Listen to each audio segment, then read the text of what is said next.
ഇതേ കപ്പലിൽ ജോലി ചെയ്ത് രക്ഷപ്പെട്ടെത്തിയ തമിഴ്നാട്ടുകാരൻ അഗസ്റ്റിനുമുണ്ട്. അദ്ദേഹത്തിൻ്റെ വീട്ടിലാണ് ഇപ്പോൾ ഇവരെല്ലാം ഒത്തുകൂടിയത്.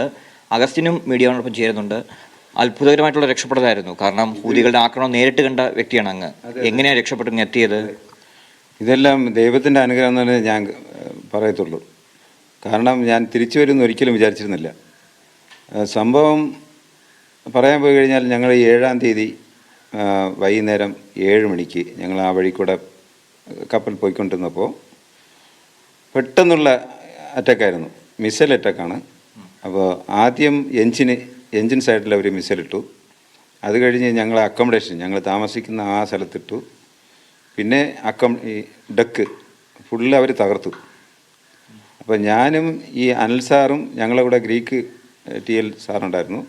ഞങ്ങൾ 3 പേരും ഷിപ്പിനെ സെക്യൂർ ചെയ്യാൻ വേണ്ടിയിട്ട് ഞങ്ങൾ മൊത്തം സെക്യൂരിറ്റി സൈഡിൽ നിന്ന് ഞങ്ങൾക്ക് മൊത്തം ഈ പുറത്തുനിന്ന് വാച്ച് ചെയ്യുന്നുണ്ടായിരുന്നു. അപ്പോൾ ഇതിൻ്റെ ഇടയ്ക്ക് അവർ കണ്ടിന്യൂ മിസൈൽ ഒരു നേരം വെളുക്കുന്നവരെ ഒരു 10 മിസൈലിൻ്റെ മുകളിലിട്ടിട്ടുണ്ടാവും. അപ്പം ഞങ്ങളെ ജീവനെ പിടിച്ചിട്ടാണ് ഞങ്ങൾ സെക്യൂർ ചെയ്തുകൊണ്ട് നിന്നത്. അത് കഴിഞ്ഞ് നേരം വെളുത്തപ്പോഴത്തേക്കും ഇത്രയ്ക്കും ക്യാപ്റ്റൻ ആ അറ്റാക്ക് നടന്ന സമയം മുതൽ നിറയെ റെസ്ക്യൂ ഓപ്പറേഷന് വേണ്ടിയിട്ട് ഹെൽപ്പിന് വേണ്ടിയിട്ട് എല്ലാവരെയും വിളിക്കുന്നുണ്ട്. അതായത് ഇൻ്റർനാഷണൽ ലെവൽ സെക്യൂരിറ്റി ഓർഗനൈസേഷൻ എല്ലാവരെയും വിളിക്കുന്നുണ്ട്. എല്ലാവരും ബന്ധപ്പെടുന്നുണ്ട്. എന്നാൽ ആരും വരാൻ ധൈര്യപ്പെടുന്നില്ല. പിന്നെ രക്ഷയില്ല. അപ്പോൾ ക്യാപ്റ്റൻ പറഞ്ഞു, ഇനിയുമല്ല നമ്മളിവിടെ നിന്നിട്ട് കാര്യമില്ല, നമ്മൾ ചാകും. ബെസ്റ്റ് ദൈവം നമുക്കൊരു ലൈഫ് തരികയാണെങ്കിൽ നമുക്ക് കടലിൽ ചാടാനേ ഒരു ഒറ്റ വഴിയേ ഉള്ളൂ, വേറെ വഴിയില്ല. അന്നേരം അത് കഴിഞ്ഞ് ഞങ്ങളതുകൊണ്ട് 8-ാം തീയതി 10 മണി ആവുമായിരിക്കാം. കാരണം അന്നേരം ഒരു 9 മണിയായപ്പോഴത്തേക്കും ഒരു ഷിപ്പുകാർ റെസ്ക്യൂ ചെയ്യാൻ വേണ്ടി ട്രൈ ചെയ്തിരുന്നു. അവർ ഭീഷണിപ്പെടുത്തി. അവരെ ഷിപ്പിൻ്റെ മുമ്പിലൊരു ബോംബ് മിസൈൽ ചെയ്തു. മിസൈൽ അറ്റാക്ക് ചെയ്ത പിന്നെ അവരവിടെ നിന്ന് എസ്കേപ്പായി. 3 പേര് മരിച്ചിരുന്നു.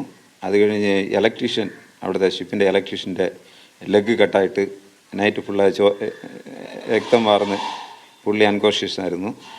ബാക്കി ഞങ്ങൾ 21 പേര് ബാലൻസ് ഉണ്ടായിരുന്നു. 21 പേരും വെള്ളത്തിൽ ചാടി. ആദ്യം ചാടിയത് ക്യാപ്റ്റനായിരുന്നു. അത് കഴിഞ്ഞ് നമ്മൾ TL ആയിരുന്നു. അത് കഴിഞ്ഞ് അനിൽ സാറ്, അത് കഴിഞ്ഞ് ഞാൻ. അത് കഴിഞ്ഞ് എല്ലാ ക്രൂ ഇങ്ങനെ കണ്ടിന്യൂ ഞങ്ങൾ ചാടിയപ്പോഴത്തേക്കും കുറച്ച് ദൂരം ഞങ്ങൾ നീന്തുന്നുണ്ടായിരുന്നു ഒരുമിച്ച്.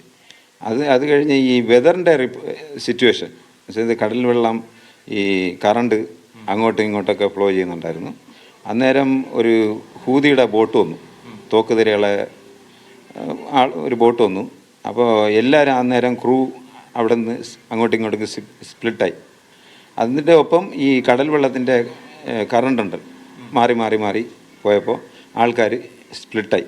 അത് കഴിഞ്ഞ് ഞാൻ അനിൽ സാറിനെ വിളിക്കുന്നുണ്ട്. പക്ഷേ അനിൽ സാറിനെ എനിക്ക് കിട്ടിയില്ല. അതിനുശേഷം ഞാൻ അനിൽ സാറിനെ തേടി ഇങ്ങനെ തന്നെ അവിടെ നിന്ന് ഞാൻ നീന്തുന്നുണ്ട്. നീന്തി അപ്പോൾ നോക്കിയപ്പോഴത്തേക്കും കുറേ ആൾക്കാർ വേറൊരു ഡയറക്ഷൻ പോകുന്നുണ്ട്. അപ്പോൾ ഞാൻ അങ്ങോട്ട് പോയി ഇനി അവിടെ നോക്കാമെന്ന് വിചാരിച്ച് അങ്ങ് പോയപ്പോഴത്തേക്കും ഈ ഒരു വാട്ടറിൻ്റെ കറണ്ട് അതിൻ്റെ ആ ഡയറക്ഷനിൽ എനിക്ക് ഓപ്പോസിറ്റ് സൈഡായി പോകാൻ പറ്റിയില്ല.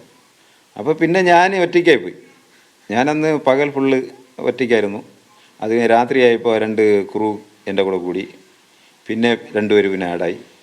അങ്ങനെ ഞങ്ങൾ 5 പേര് നൈറ്റിൽ കൂടിയതാണ്. എന്നിട്ട് ലൈഫ് ജാക്കറ്റിലുണ്ടായിരുന്ന ലൈറ്റും ഞങ്ങളെ സിഗ്നൽസ് ഇട്ട് വരുന്ന ഷിപ്പുകളൊക്കെ നോക്കുന്നുണ്ടായിരുന്നു. അതായത് കൈ കാണിക്കുന്നുണ്ടായിരുന്നു, സിഗ്നൽ കാണിക്കും, എല്ലാവരും നോക്കുന്നുണ്ട്. പക്ഷെ ആരും ഞങ്ങളെ റെസ്ക്യൂ ചെയ്യാൻ തയ്യാറായില്ല. എല്ലാം മാറിപ്പോയി. ഒരു 10-11 മണിയെ കാണും. ഒരു ഷിപ്പ് ദൂരെ കൂടെ പോയപ്പോൾ അവർക്ക് ഞാൻ കൈ കാണിച്ചപ്പോഴത്തേക്കും അവർ ആമ്രയുടെ റെസ്ക്യൂ ടീമായിരുന്നു. അവർ ഞങ്ങളെ തിരഞ്ഞു വന്നായിരുന്നു, കമ്പനി ഡീറ്റെയിൽ ചെയ്തു. അപ്പോൾ അവർ വന്ന് തിരഞ്ഞു നടക്കുന്നുണ്ട്. അന്നേരം ഞങ്ങളെ കണ്ട ഉടനെ അവരും ഹാപ്പിയായി. ഞങ്ങൾക്ക് വലിയ ഇത്രയും സന്തോഷം എന്ന് പറഞ്ഞാൽ ജീവിതത്തിൽ ഇത്രയും സന്തോഷിച്ച ഒരു സമയമില്ലായിരുന്നു. നേരം മൊത്തം അവർ ആ ഏരിയയിൽ ഫുള്ള് സെർച്ച് ചെയ്തു. അതിൻ്റെ ഒപ്പം ഞാനും ഉണ്ടായിരുന്നു. കാരണം എൻ്റെ ടയർഡ് 1 മണിക്കൂർ കയറിയപ്പോഴത്തേക്ക് മാറി.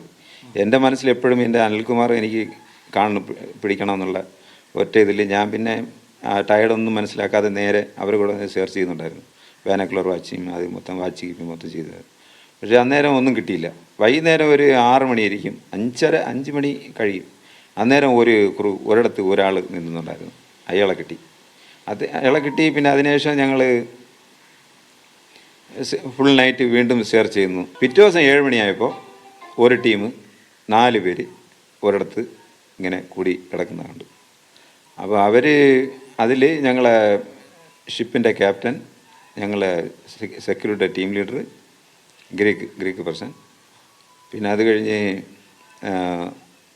വേറെ 2 പേര്, അങ്ങനെ 4 പേര് കിടപ്പണ ക്രൂ 2 പേര്, അവർ 4 പേരും കിടക്കുന്നത് കണ്ടു. അവരെ റെസ്ക്യൂ ചെയ്ത പിന്നെ വീണ്ടും അപ്പോൾ കമ്പനിക്ക് ഒരു ഊർജ്ജം തോന്നി, ആൾക്കാർ ഇവിടെ ഉണ്ടാവും, തീർച്ചയായിട്ടും ഈ സറൗണ്ടിങ് ഇവിടെ ഉണ്ടാവും.